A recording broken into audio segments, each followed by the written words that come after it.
and he loves it. He absolutely loves nutmegging people. It's incredible. He just cannot resist it. If he sees a pair of legs, he's getting the ball between them. It's ridiculous. Tim Sherwood here. You're listening to the Villa Podcast. I mean, it's a disrespect that I can't get over. How many Chelsea games do you think this season have been introduced like this one was? A chance for Chelsea to kickstart their season. Chelsea have gotten a lot of things right now. Today they want to add goals to all their possession. This is the day they want to get things right. This is the day that things change for Pochettino. As if Aston Villa have just come along as part of a subplot to this. Imagine those characters when Rocky's going on a montage and he's just beating the shit out of 10 fighters that you're never going to hear of. And we're building up to the big game. Like Chelsea are building up to when it really matters. Like who's this team in sweating shirts? Like, yeah, let's run over the top of them. Let's get the goals up. We're all excited now. Let's see Sterling doing things he can never do and putting the ball away. Let's see Nicholas Jackson putting the ball away. Like, what are we talking about? Like, who did he think Aston Villa are? Who did he think Unai Emery is? Do you really think Unai Emery is going to go to Poland on Thursday night and sit through what was quite clearly the worst night of his life? We all saw it. I've never seen a man look as disgusted as I did Unai Emery in Warsaw. Do you really think he's going to let Villa come and roll over that against Pochettino's Chelsea? Give me a fucking break. You know what the worst thing about this is? For the first 20 minutes, I was sitting back thinking, fair play to Chelsea. They're so tight. They're so disciplined.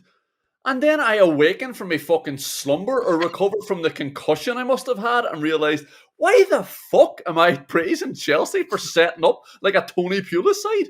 Like a Tony Pulis side minus a useful centre forward am I fucking at? Like they've spent £1 billion. And they've kept a few £100 million worth of players in the squad as well. And Mauricio Pochettino's master plan is to unsuccessfully shut down the half spaces for Aston Villa and then kick it over the top if they won the ball back. and I know he's only had 6 games in charge, but I also know, I've definitely said this before, you can see what a manager is aiming at immediately. And if Pochettino's innovation is to be tight and kick it over the top, he's going to need a lot more than a basket of fucking lemons on his desk to absorb the bad energy, because he's fucking sending his team out like a pack of lemons to tumble over a cliff. That was pathetic. And Pochettino really is an interesting one as well. I mean, talk about a darling of the media. You know, at least Gareth Southgate is the England manager and a former teammate of a lot of your pals in the media. You know, at least Pep Guardiola wins everything. Pochettino did well at Spurs. But like, what did he actually really achieve? He got the Champions League final that Liverpool coasted to, and then he got the title running that he bottled against Ranieri's Chelsea because his players needed a fucking baby bottle against Chelsea at the Stamford Bridge. Ranieri's Leicester. Let's get that one right. Chelsea would have been one thing. It was mad. Who are these players playing for Chelsea? Like it was so stark when Efan Ekuku pointed out that Aston Villa's bench is going to be stronger than Chelsea's. You know, in terms, I'm looking at what the options are going to be here, and the options in name were Tielemans and Duran. He left out Bailey. He left out Ramsey. He picked 2 other players that we would have had further down the pecking order. 2 good players, don't get me wrong, but these are the ones he's picked out Villa's 3rd and 4th best attacking options compared to Chelsea's. Every time the camera flashed to someone, honestly, unless it was Mudryk with those tattoos on his neck, sometimes I had to wonder, I don't know if I watch enough football.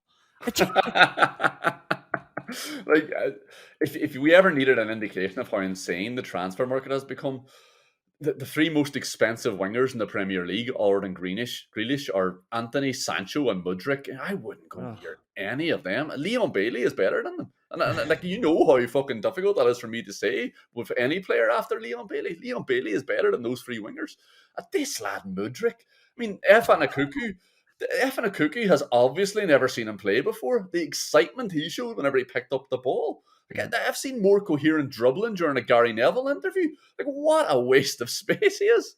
Yeah, he really is. I don't know what he's bringing to the team. And do you know what's really aged well? I think on this podcast, you might have declared, sometimes I think, geez, he ain't really gone for it there. But this one's aged well. I think you said, quote, I'm going to try and quote you, Ben Chilwell is the most overrated footballer on the planet. I thought, what a drive-by that was. Like, it was so unnecessary.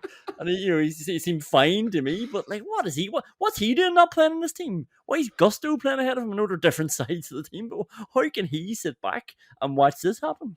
Well, why is Caldwell playing left back ahead of him? That's Yeah. the big question as well. And Mudryk, Mudryk's playing on the left. Chilwell should be saying, I can play there too. Like, push me up, play 5, whatever. Pochettino said that to him in the first 2 games of the season. He absolutely indulged Ben Chilwell. Like he was desperate to fit Ben Chilwell. I mean, it almost looked like in the first game of the season against Liverpool, he was making Chilwell the heartbeat of the team. Look how that's aged. Well, let's talk about the only goal of the game. Mr. Ollie Watkins. He is up and running on my fantasy football team.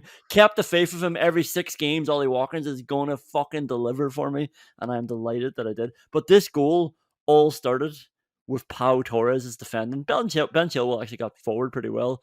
Played that ball across, and it was a dangerous ball. You could see that Villa had the players there, but it was just... This really was the uncertainty corridor because there was a Chelsea player. It might have been Nicholas Jackson, in fairness, but they were closing in. I was worried Dean was going to do something stupid because he was arriving on the scene, and Pau Torres just passed it out for a throw. And it was very cool. It was brilliant defending, and it all came from this end because when Chelsea took the throw in and put the ball back into the box, John McGinn chipped it out to Diaby. Thiago Silva did his thing. Diaby ran around the other side for where the ball was going to land from Silva's cock up, and then he sent Watkins away, and Watkins gets blocked down by Caldwell, and then he just needed a narrower angle. He just needed a narrower angle to say, "Fuck this, I am shit." Oh, it's gone in, and he drills it in off the far post. It was great to see, and then McGinn dragging him over to the crowd as well. That was brilliant. Just you come over here and take your applause. Yeah, it was the first decent thing John McGinn did during the game. But whenever I first saw that, I was thinking, how has he scored that one? Of all the chances he's had, he waits until he's a yard from the byline before smashing it in.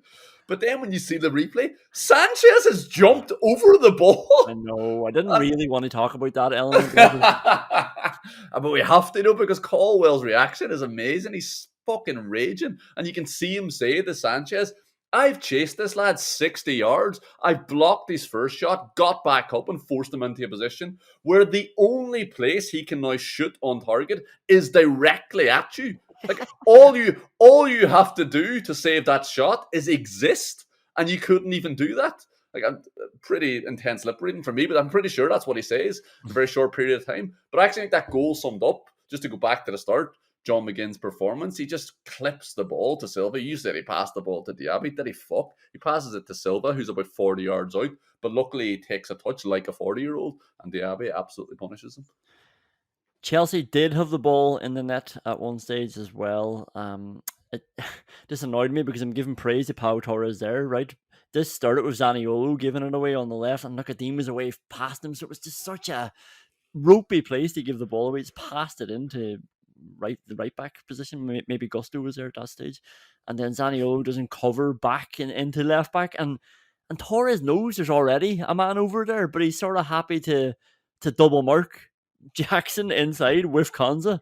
So they're both watching Jackson take a touch and now going to roll the ball into the empty space. But because Zaniolo hasn't coming back and Torres isn't looking, there's now 2 men over on the right hand side, and Chelsea break down the right, obviously. And yeah, like it comes then from the corner.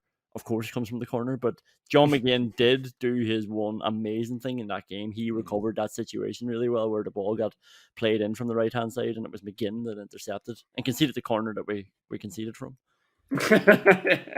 No, he did do really well to get back there, and then Ollie Watkins is absolutely trying his best to get Disasi back on side, but he just can't stretch his shoulder out far enough. It's really unlucky from Watkins. Could have really helped out Chelsea there. It was bizarre how desperately he was sprinting back into that near post to keep him on side. Yeah, red card for Gusto. The question was, did he get the ball first? Sometimes you just have to ask, did he need to do that? Like, this is the tightrope you're walking. It's not even a tightrope. It's too dangerous. You can't be clattering into people like that. The reason I'm referring it to as a tightrope is because there is a line where we love when a Matt Cash gives somebody a tackle like that when they get the ball and they come through them. But this was just a bit unnecessary, especially where it was as well. Like nobody was going anywhere. It was Luca Dean receiving the ball in his own half, and Gusto just jumped 2 feet off the ground, and that's the position you're leaving yourself in. And it's unnecessary, I would say, more than anything. Probably red card for stupidity more than anything. It's a really bad pass from Zaniolo to Dean as well, because the ball's on inside and he literally gives Dean a hospital pass. And I think you're trying to couch that a bit too much there. I mean, you're being really kind. It's a horrible tackle. But Jared Gillett wouldn't have been happy about this. I mean, he knows what he saw. He saw Gusto's back stud clip the ball before his entire body weight goes through Dina's ankle. Yellow card, let's get on with it. Yeah. And I can only assume that when Andrew Madley called Gillett over to the monitor, he showed him footage of his family gagged and bound and told him that if he didn't send Gusto off, he'd send them off to meet their maker. Because that's the only way.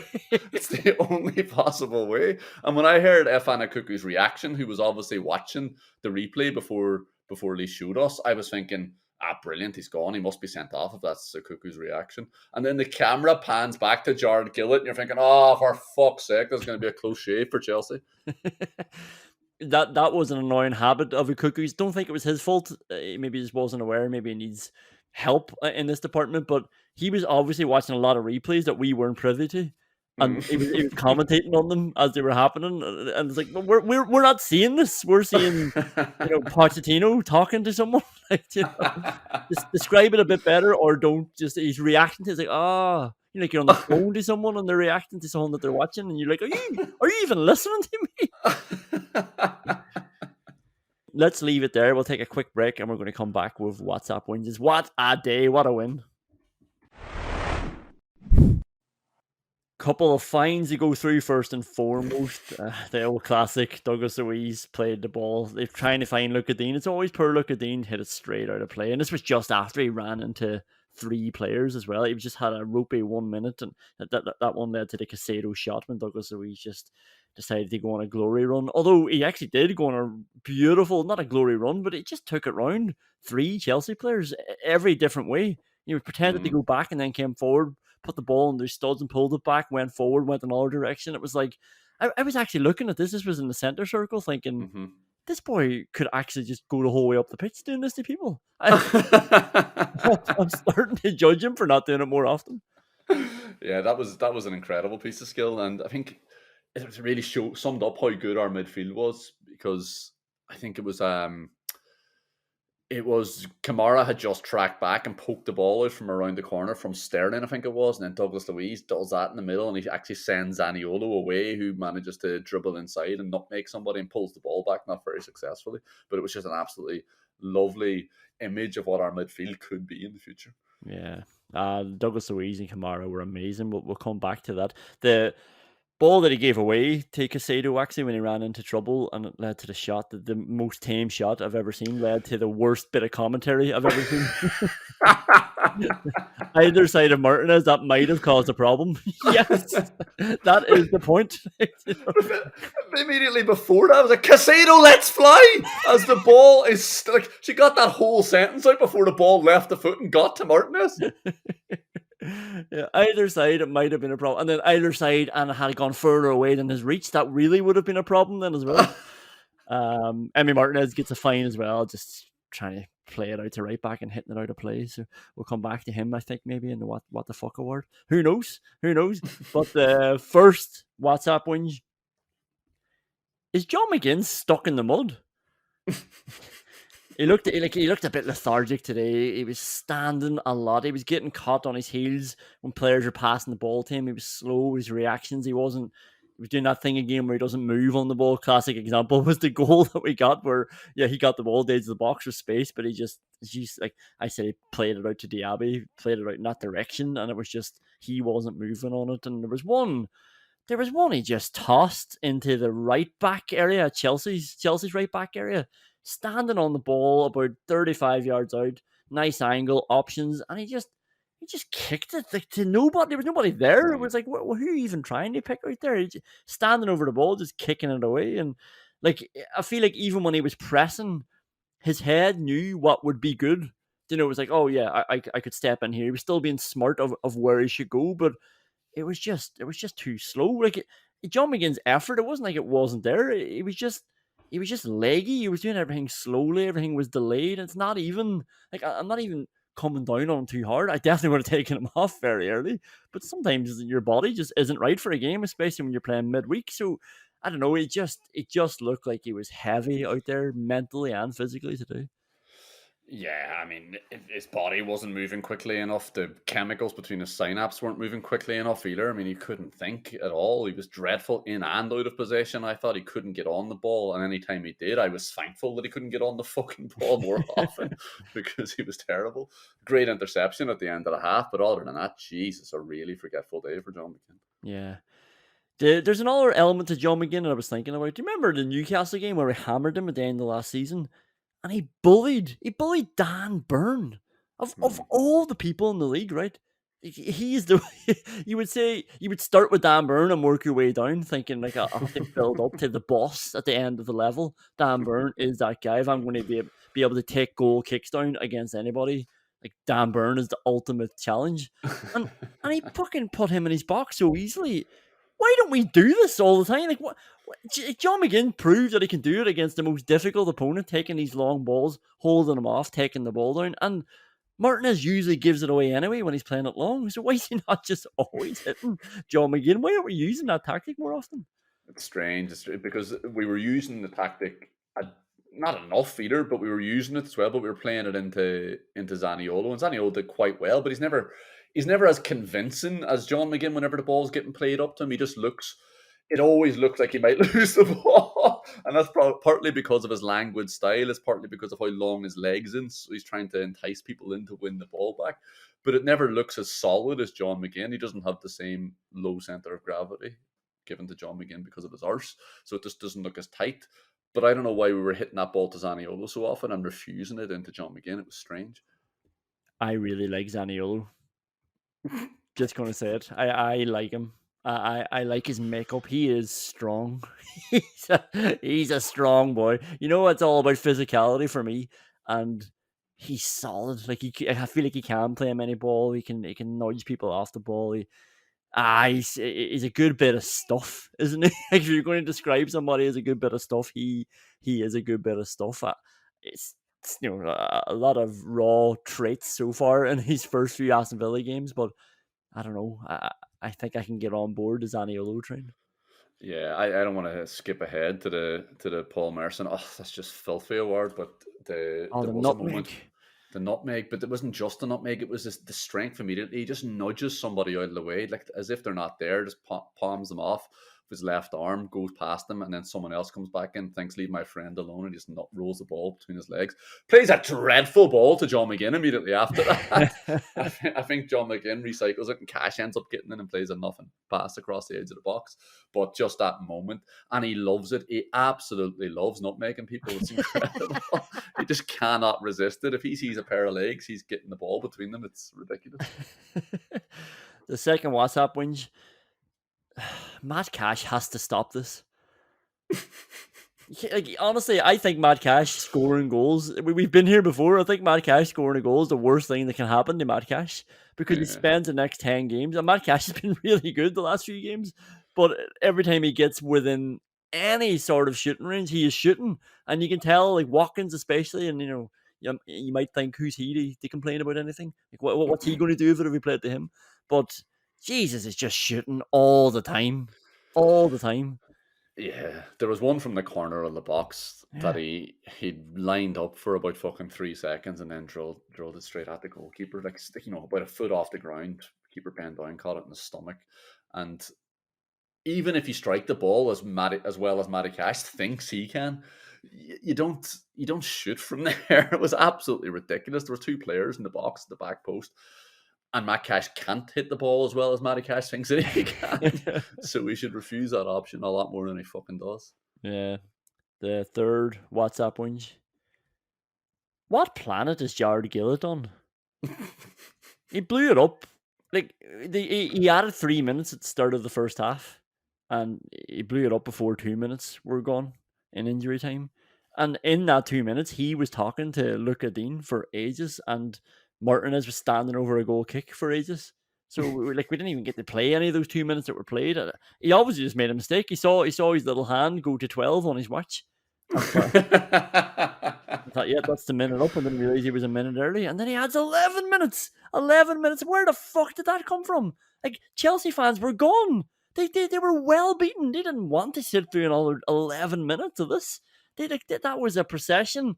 Not the 11 minutes in, but the last 5-6 minutes in normal time. They were well beaten. They had nothing to offer, and he added on like an extra 10% basically onto the match, and it was like, this is madness, because anything can now happen. A free kick could go in. We saw a couple of them going in. Somebody could cock up. We saw a couple of cock ups. Anything can happen now. It's like the amount of time he added on there. I don't know where he got it from, and I'm not even talking about just his general decision making then as well, and his general demeanor too. I feel bad that we were both once really praising him before he started in the Premier League. That's an interesting memory trick you've had there, Conor. It's hard to know where to start with his performance today, but let's see. We'll start somewhere and see if we can just figure it all out. He booked Luca Dean. He booked Luca Dean when Luca Dean was standing there with blood covering the bottom half of his fucking face. Yeah. And Gillett's walking over to him. I assumed they give him little squares of tissue, but then he books him. Yeah. And Dean has done the most obvious yellow card offence since Chiellini pulled back Saka. But that was because Luca Dean had just taken a fucking forearm to the face. He almost certainly assumed that it was grand to pull down this little bastard. Yeah. Because he's just got forearm to the face. He could probably feel the blood running out of him. Maybe that's even why Luca Dean pulled him down, because he had lost so much fucking blood to his brain that he couldn't think of anything else to do. It was ridiculous. The 3 minutes. The commentator told us that Gillett misheard the fourth official. Very easily done, you have to admit. Sure, if I had €1 for every time I've misheard 3 minutes as 1 minute and 53 seconds, I'd have as much fucking money as Jared Gillett has IQ points. Absolutely silly stuff. And then the Chelsea fouling as well. I think it was Efanakuku again. He said he's let a few go, Jared Gillett, a few late tackles. Chelsea, primarily the aggressors. He's kept his yellow cards in his pocket. So many unnecessary words there. He could have just said Jared Gillett is reffing this game.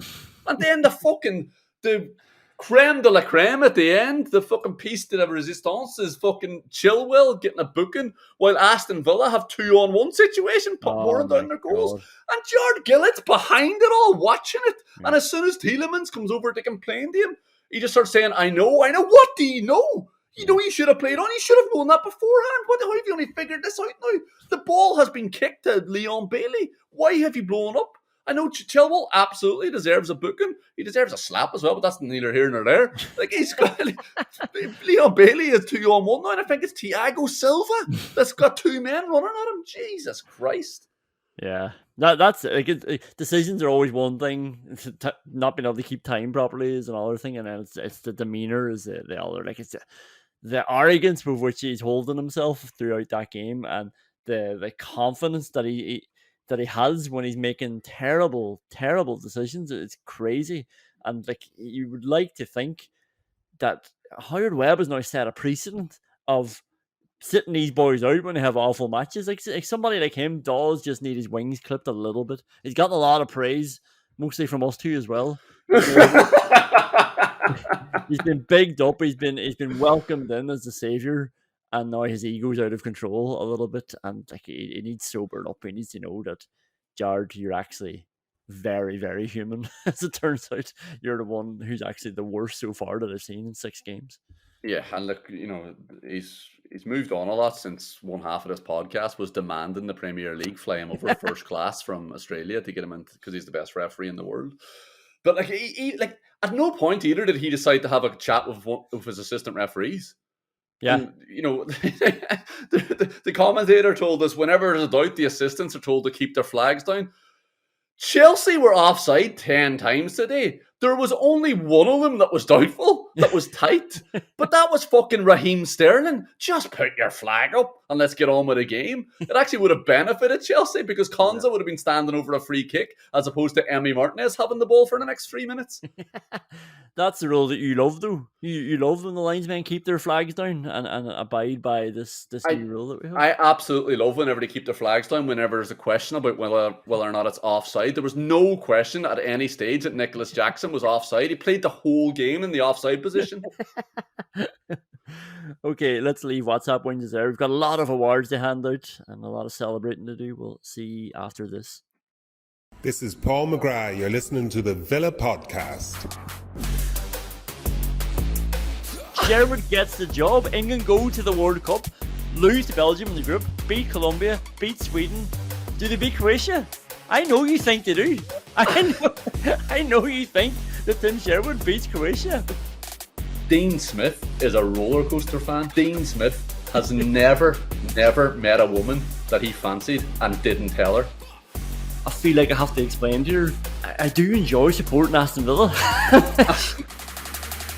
The son of a Monte Carlo banker gambles that a non-consequential footballer standing over the most consequential kick in the sport is going to open up his body and whip it across into the side netting. Yeah, I went through all those scenarios and stuff that you would say and stuff that Jared's obviously thinking, and then I just wrote down, just figure it out. Like, it's not my problem. You figure it out. The hills are alive with the sound of people talking absolute shit.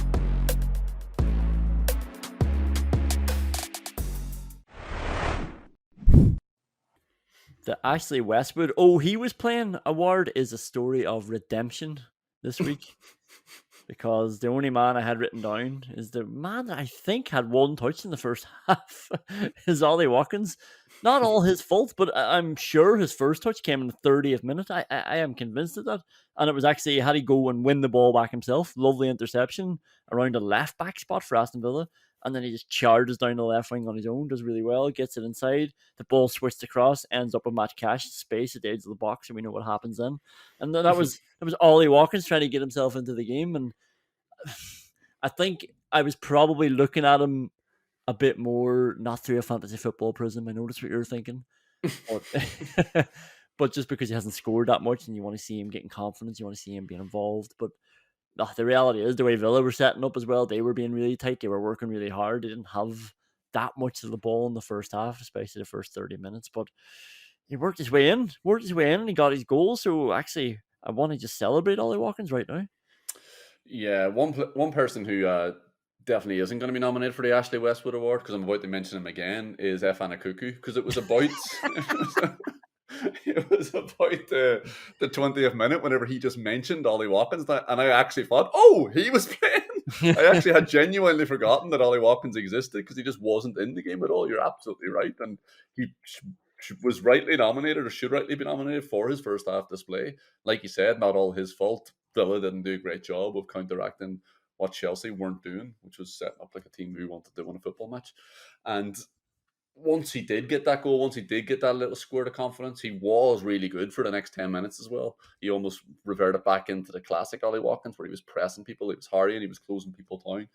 And a lot of that is just enabled by Ollie Watkins' preposterous stamina as well, that he seems to come to life a lot later on in games because no one else can keep up with him. Yeah. Let's do the Rosenthal Award. Look at Dean. Actually, it was 1 year to the day. It was the anniversary of the Ronnie Rosenthal miss, Liverpool versus Aston Villa, way back in the day, back in the 90s. This week, so it was. So it's very apt that we're bringing this award. I was going to say we're bringing this award to you today. We do it every bloody week. And here we are. Look at Dean is first up. Such a satisfying strike with that volley at the edge of the box. That was a classic. The ball's dropping to you and people around you are shouting, have it. And he did have it. And I was going to say probably would never have gone in, but since what we've learned about Sanchez, it might have gone in. But he tipped it over the bar anyway. It was just a nice strike, even if it wasn't going to threaten the goal really. I actually thought it was one of those classics. What the? Because the dip on that was and El Ghazi. Yeah, not even that. It was the dip on it was so spicy. It looked like he had absolutely ballooned it, and then it just dropped out of the arc that it was on and was going into the net. And like you said, just put it on target against Sanchez, and let's see what happens. Martinez's save, first of many, on the permanently offside Jackson. Talking about him living offside, but a great ball from Mudryk. Who would have thought? But it turns out he can play nice passes to players who aren't in the game. It's Jackson's coming in from the left hand side. It's a great right hand dropping down at his near post from Martinez. He was just in the groove today. Sometimes you just think he's not conceding today. It's like he decides sometimes, or like not that he decides, but he knows when he's not conceding as well. He holds himself just a little bit differently. It's nice. Yeah, and he makes himself so big as well. And it's actually amazing that Ollie Watkins isn't a better finisher when he's facing Martinez every day in training. Yeah. The only thing I can think of is that his confidence has taken an absolute bashing because he hasn't scored in training. We're worried about him not scoring in fucking Premier League. He probably hasn't scored in training in weeks either. I mean, but maybe the other thing is that he's whenever he gets through on goal, he's hitting the ball so wide because he's just so sick of hitting it off Martinez's big paws that he's trying to bend it around him and just can't get it right either. The Zaniolo volley. Oh my god. It's a John McGinn deep corner from the right wing for Aston Villa. It goes all the way across to Kamara, who has like a Watkins pillow head, sets it up for Zaniolo on the volley. And he's actually pulled it as well. So lovely. It gives it a better direction, and it sort of gives it a bit more of a rasper to it as well. It was like the the John Duran connection with his half volley, just the way he sort of pulled it back in the direction it was coming from. Oh, it was such a nice volley and such a good save, in fairness. Yeah, it's perfect from all four players involved. It's a really good corner from John McGinn to pick out Kamara, who's completely isolated at the back post, which I'm sure was the plan. And Kamara's header is so spot on. That's not easy as well, because it's probably not perfect from John McGinn because the corner probably has too much loft on it, but Kamara controls it so well. The volley is controlled even better than the header, and Sanchez does well. Football is the winner in this Rosenthal. The Jackson header from the Enzo Fernandez ball. I mean, that could be the winner, really. He's sort of just put through over the top and he heads it wide. It might have been offside, they were saying, but we'll never find out because it was headed wide anyway. And then Martinez had a save on Sterling. These two poor fuckers. But Sterling went straight through. He might have been offside as well. And like this is just bread and butter for Martinez. It's like, oh, here, look, do you fancy that little bottom left corner? My bottom left? Go ahead. And then just leg out, no chance. It's like Raheem Sterling fell for it, hook, line, and sinker. That's almost certainly the winner. It's just so stark as well to see Luca Dean trying to chase Sterling back. It was pretty pathetic, really. It looked like a dad chasing his kid in the park going, I'm going to get you. It's like, you're not. You're so far behind him. We all know that. It was like he was trying to give Sterling a little confidence boost. Sterling got through on goal, and Jesus, he needed more confidence than that. It was a terrible finish. Yeah. Zaniolo should have laid in. Look at Dean at one stage. He had a shot. He did like his volley, when he had his hand over his mouth. He just shot this and the two Chelsea players got blocked down. Had his hand over his mouth. And I had my hand over my mouth because look at Dean was completely free, 5 meters away from him. And then Diaby, I thought Diaby right-footed volleys were just right up his street. But it's a bad Caldwell clearance and it falls to Diaby's right foot and he doesn't connect with it at all. It's not really a Rosenthal award, but it's definitely fucking is. I mean, I just mean from the connection, it didn't end up. But like, Jesus, he should have done way more of it. He could have done any. He could have taken a touch there as well. I mean, it's the connection that he does have is so bad that the commentator barely reacts, and she was very fucking keen to let everyone know anytime anybody was in the box with the football, and she barely even got through that piece of commentary before it was moved on to the goal kick. It was insane. I mean, she was roaring anytime somebody was, even no matter where they had the ball in the box. It's like, Sterling's through. He's not. He's on the byline, and it's Raheem Sterling. Yeah. Martinez save on Chilwell. Matt Cash was caught a bit flat-footed ball. Just a ball over the top. It's like, is this how we're going to concede a goal? Like, we've got an extra man. They're done. And then just a loft ball in over the top in our right-back area. And Chilwell just goes straight through and has a shot. And it's a great save from Martinez. And he's up. He's up with a tongue out then and sort of walking backwards like Michael Jackson almost. And that's when I knew, like, he's not conceding. It was too easy again. No, it's just clipped over the top, and Like, we laughed at people raising an eyebrow at the high Yeah. line that we played last year, but Jesus, you can see maybe why they were raising an eyebrow if this is how easy it's going to be. Sometimes it's ridiculous, and that's down our fast side as well. I mean, this wasn't exposing Torres and Dean. This is Cash and Konsa. They shouldn't be getting in so easily. But then Chilwell just tells Martinez where he's hitting it by almost running around the ball. Looked like he was ironically running around the ball, and Martinez just drops down and gets his big paw to it because he knows where the ball's going. JJ Ramsey had a shot that would have been lovely to see that go in. He just tried to whip it round, and Sanchez saved it to his left. And then the last nomination is a Konsa header from a corner. Oh, that's very kind language. Yeah, actually, it's actually incorrect language because he just turned his back on it and he backed it over the bar. He didn't head it over the bar, he backed it over the bar. What was he doing? Like, that was such a big chance. And then as 11 minutes were being played out in injury time, I kept getting more and more pissed off at him. This game should have been over. It should have been 2-0. We should be cheering, passing the ball around. Like, Pochettino was getting sacked in the morning and stuff. Instead, 1-0 because Konsa turned his back on him. Yeah, it was a really interesting decision, wasn't it? A no look back over the bar. He's giving the keeper the eyes by turning his whole body on him and looking back at his own keeper and just letting the ball hit off his fucking back. It was crazy. The Ramsey one, it was a decent hit and a decent save.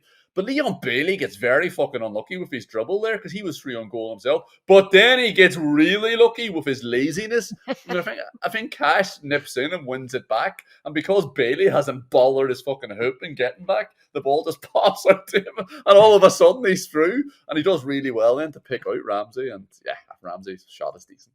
And the funny, when you win a match, this exact same stuff, this exact same sequence of events would be so much different. Like, the context is really important. Like, the way you're describing Leon Bailey now, I'm looking fondly into the distance. Like, Leon, like, making me feel good that he was giving the ball away and getting it back. Is like, that's classic Leon. That is. Oh, Leon, you lazy bastard. Yeah, the difference is 0-0, 1-0 the other way. What the fuck? And he fucking lost the ball. I think the winner is Raheem Sterling, though. I agree with you on that one. I only have one nomination for you, like Glenn Whelan taking 90th minute penalty award. It's Austin McPhee.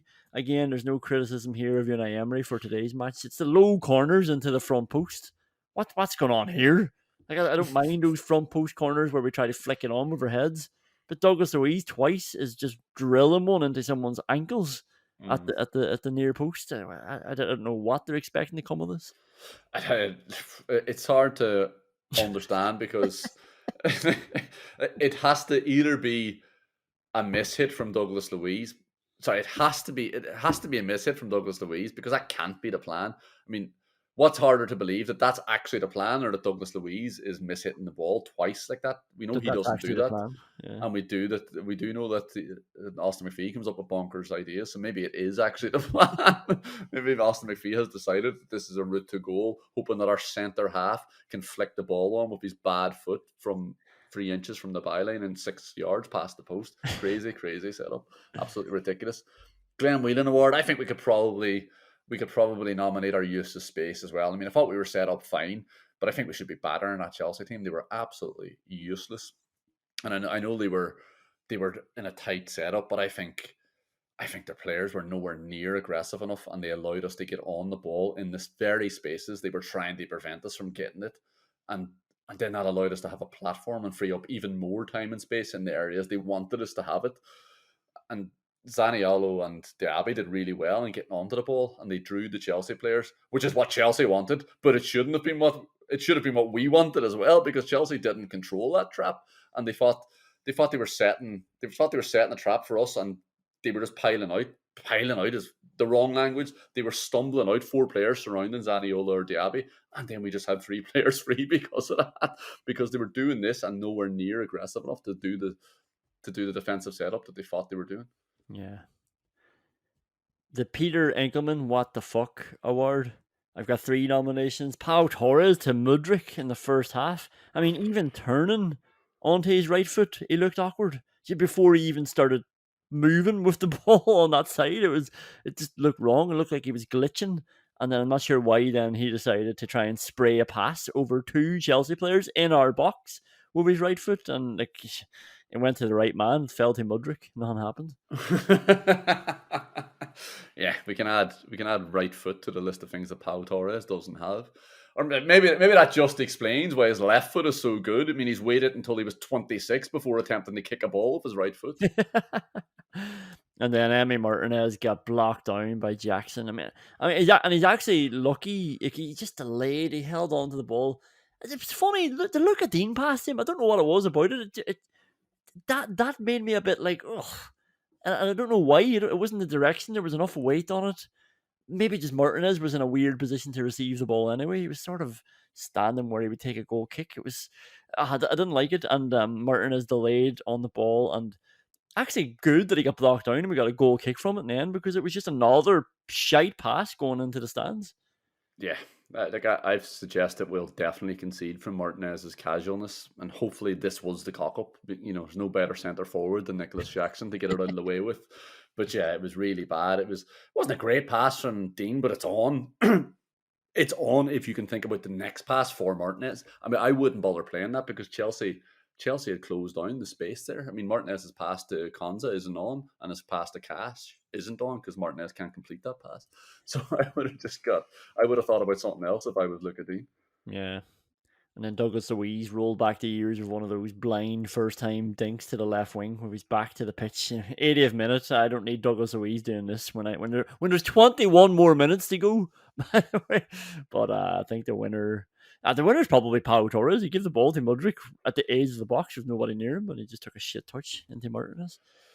Yeah, it was really, really bad. I'm actually surprised that Douglas Luiz stayed on the pitch for so long because he was very tired at that stage. Whenever I saw Tielemans warming up, I was certain it was going to be for Douglas Luiz. Was slightly worried about that as well, but I did think that was going to be it. There's another moment as well, though. The Diaby fucking running around with a ball stuck under his feet to try and get it back to Martinez. And I've never seen someone take as long in their life trying to get it back to your keeper.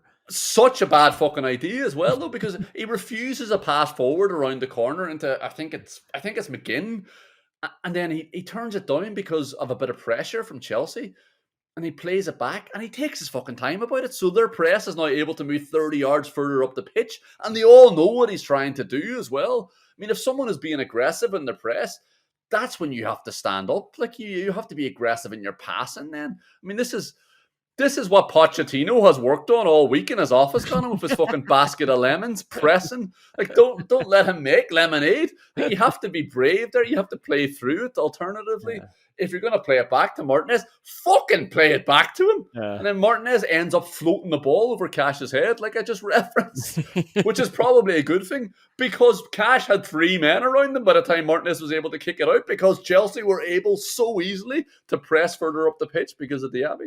And by the way, that all started because Mudryk was pushing up on Diaby. Like the two players, Mudryk and then Diaby. Like Diaby should never be allowed to go back to the keeper. Certainly not when he's running 20 meters in the wrong direction to then pass it back to the keeper. Like he has to take responsibility to try and make something happen. That's fine if he loses it. So come on. Like I appreciate that you want to keep the ball and things like that, but you're allowed to turn around and take on Mudryk of all people.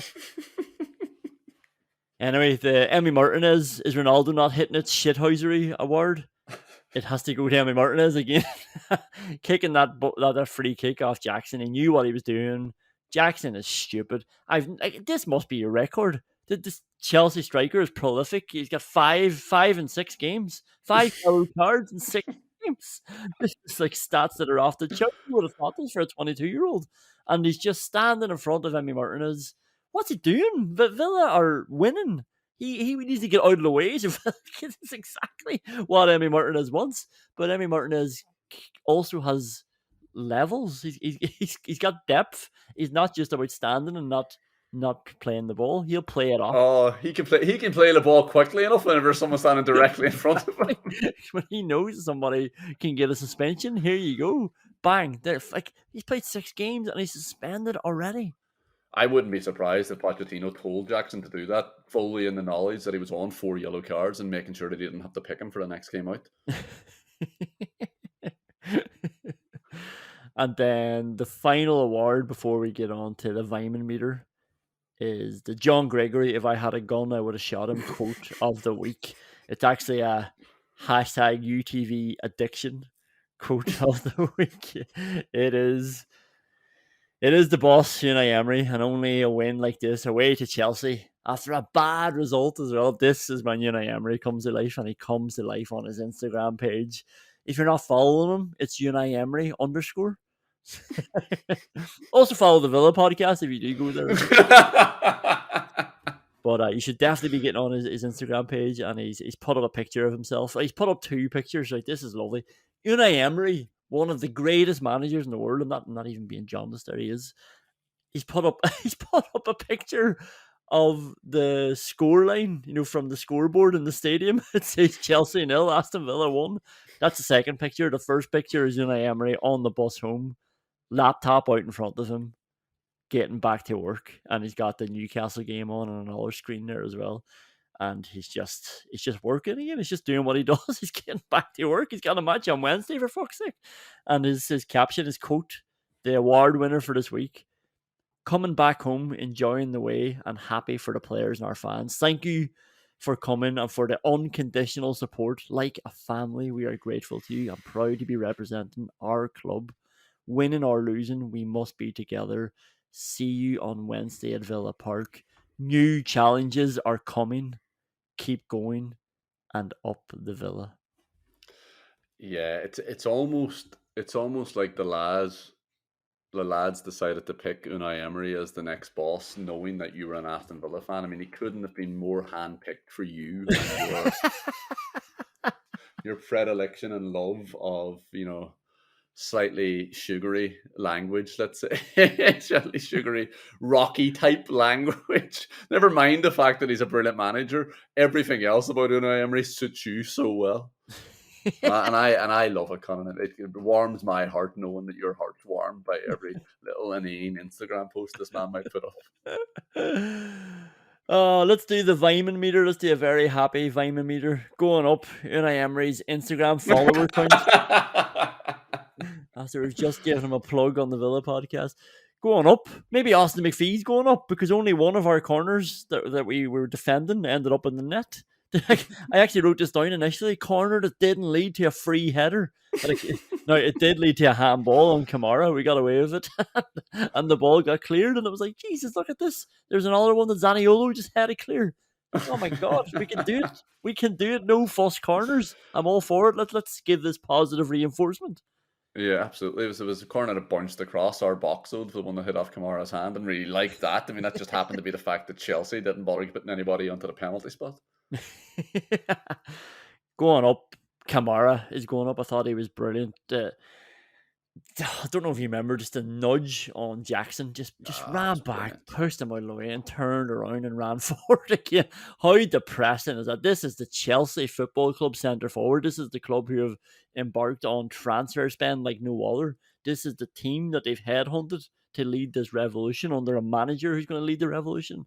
And Boubacar Kamara is just running back, flicking him aside like it's just a fruit fly on his bin. Like, get out of the way. Slapping him between his two hands. Get out of the way. Fruit flies aren't in your way, Connor. How fucking small is your bin? Always in the fucking way. They're always just floating around in your face. And that's how he treated Nicholas Jackson. Like, you're just I can just flick you away and then carry on with my day. And he just flicked him away, took the ball and carried on with the game. And he was just brilliant on the ball. He was brilliant defensively.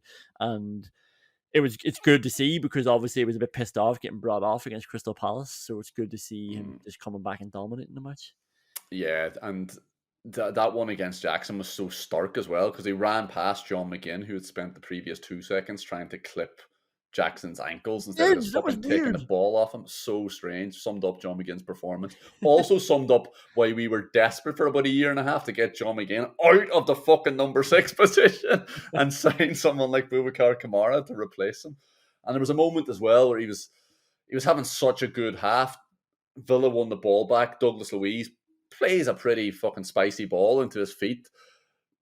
But Kamara had already put in so many brilliant tackles. So when his first touch necessitated that a second touch was a tackle, he easily won the ball back and we kept going and he pushed the ball out to Matty Cash. I think Matty Cash just decided to pummel the ball across the box. And he didn't even look, Matt Cash. If Matt Cash is going to do that, if he's just going to smash the ball across the box without looking, and I can't believe I'm going to say this, if he's going to do that, I would prefer if Matt Cash just had a shot in that instance.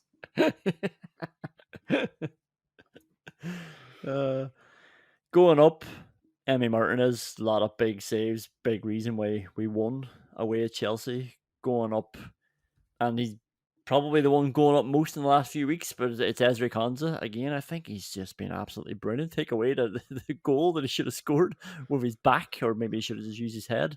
But he was class. Like it's just pure class. It's like he's gone on to another level again. He's gone back to the Konsa. Because I was thinking, oh, maybe he's just better. Like, you know, when he's the main man, the main defender in defense. But like actually, it was brilliant alongside Tyrone Mings all those times as well when he was really good. He's back to that level. Like everything he does is flawless and effortless. It looks easy for him again, and it looks like he knows it's easy for him. More importantly, yeah, I mean the expression "Rolls Royce" is used too often when describing centre halves, but there's some people that it's just so perfect for. And I think you described him as a glitch in a computer game a few years ago. He slides and then he's just suddenly up again. He's on the ground and then he's up running again. It's ridiculous. He just seems to be constantly upright next to the centre forward. Yeah, no matter what he's done previous to that, no matter how far behind he is in a starting position, he's just there beside the centre forward, putting him under pressure, putting enough pressure on the guy's shoulder that he'll eventually cough up the ball, or he's just stripping the ball away from them. He was absolutely brilliant again today. Yeah. Ollie Watkins has to go up, plugging away in the 6th game. He gets there, so hopefully this is the start of a new run for him. And again, he's just plugging away when he's not getting chances and things like that. So it's hard to not appreciate it. If this is the Andy Vyman meter, we have to keep stressing that Ollie Watkins is very much in that ballpark. Anybody else in particular that you want to mention? No, I don't think so. I think you've captured the main players there. I mean, you could put most people up. It was a really, really solid performance. Look at Dean wasn't great, maybe in behind, but that's not Luke at Dean's fault. He's been asked to play in the halfway line against Raheem Sterling. It's a tricky task for him, and he kept running. Yeah, going up, Kieran Trippier maybe helping my fantasy team along nicely. Got him in at the right time. Oh, did you, mate? That's amazing. In for the clean sheets, in for the triple assist, in for the 3 bonus points, saving me from my decision to eat a -4 to get rid of Phil Foden for Julian Alvarez. And Phil Foden went out and scored a screamer and got 3 bonus points. That must have been heartbreaking. That is amazing that Trippier's picked up. Maybe once we've wrapped this topic up, we'll move on to the Weller. Or, you know, even better, you can tell me about your dream last night or some other inane bollocks. Heung-min Son, they said move off him because he blanked against Sheffield United. Heung-min Son just delivered 2 goals in the North London derby for him. I kept the faith. That's right. I should change my team name to Keep the Faith FC. Change his podcast name to Liam Blanked. The only person going down, I have Mauricio Pochettino for a lot of reasons, but the blazer was ridiculous. He looked like a greeter at the theatre. You know, these people. You ever see your man Troy Hawk online who welcomes people? He shows up at petrol stations. He shows up at Aldi. He just welcomes people into the stores. Like football clubs are now hiring him for a lot of things. People hire him for events, and it's brilliant. Great way of words, great way of compliments. And it's good crack to watch them. But like, this is what Pochettino looked like, a football manager on the sideline, a football manager presiding over £1 billion operation, £1 billion. Get me countries right. You know what, I'm going to allow this. You can't be showing up to a football stadium in a double-breasted blazer. That's fucking absolutely ridiculous. And if you are going to wear a double-breasted blazer, it's such a formal look that you have to wear a tie. You can't just walk around with a double-breasted blazer as if it's not the most formal thing. Like, imagine he was wearing a tails and no top hat, Conan. That's how ridiculous this was. It actually was ridiculous, and I'm happy that you're on board. Unai Emery underneath that Aston Villa blazer as well. I don't think, have we seen the Aston Villa blazer on Unai Emery? I don't fucking know, Conan. But underneath, keen followers of his Instagram account would realize that he was wearing a waistcoat as well. He had a waistcoat on, but on the bus home, no tie, just a lovely waistcoat and the white shirt underneath. He looks great sometimes, Unai Emery.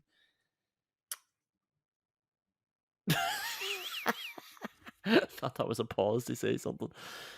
Anyway, will we do questions we can't answer, but probably will. Let's do anything else, literally anything else. The only question I have is a genuine enough one. Like, what is going to become of Aaron Ramsdale? Like, what is his next move? Because they were praising him today. This is the sort of shit you get when you're involved in the England team. They're praising him for not playing. Didn't play the London Derby. He's obviously dropped now at this stage. They were showing a clip of him with his hands in the air, applauding Raya making a save, applauding another goalkeeper playing in that. It's what am I looking at here? What am I bringing up in this topic? But this is a guy who the arguments were he should be playing instead of Pickford in the England squad. And hey, as much as I think Aaron Ramsdale has his shortcomings, I can also make a case that maybe he should be playing ahead of Pickford in the England team. But no, he's just he's benched at Arsenal. Like Mikel Arteta's talking nonsense, saying that he wishes that he could make goalkeeper subs more often, or he wishes he had have made goalkeeper subs more often. But he's not being serious. He's never going to do that. And I don't know why he would really do that either. You know, he was actually just, you wouldn't play David Raya if you didn't think he could do what Ramsdale could do, but also play with the ball at his feet.